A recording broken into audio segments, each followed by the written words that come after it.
নমস্কার সকলকে। সরাসরি আলোচনায় চলে আসি। বিবাহ তত্ত্ব নিয়ে আলোচনা করছি।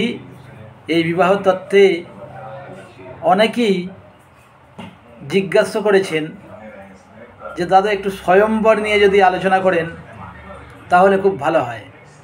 এই স্বয়ম্বর বিবাহ কাকে বলে এবং এই স্বয়ম্বর বিবাহ কোথা থেকে আগত, এই প্রসঙ্গে বলতে গেলে প্রথমেই যে কথাটি বলতে হয় সেটি হচ্ছে আমাদের শাস্ত্রমতে বিবাহ ৮ প্রকার। এই ৮ প্রকার বিবাহ কি কি সেটি আগে নির্ণয় করতে হবে। দেখে নেওয়া যাক ৮ প্রকার বিবাহ কি কি। প্রথমেই ১ নম্বরে রয়েছে ব্রাহ্ম বিবাহ, ২ নম্বরে রয়েছে দৈব বিবাহ, ৩ নম্বরে রয়েছে আর্য বিবাহ, ৪ নম্বরে রয়েছে প্রজাপত্য বিবাহ, ৫ নম্বরে আসুর বিবাহ, ৬ নম্বরে গান্ধর্ব বিবাহ, ৭ নম্বরে রাক্ষস বিবাহ এবং ৮ নম্বরে রয়েছে পিশাচ বিবাহ। এই ৮ প্রকার বিবাহ আমাদের শাস্ত্রে দৃষ্ট হয়।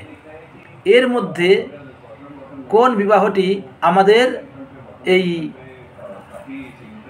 স্বয়ম্বরের মধ্যে পড়ছে সেটি আমরা আগে দেখব।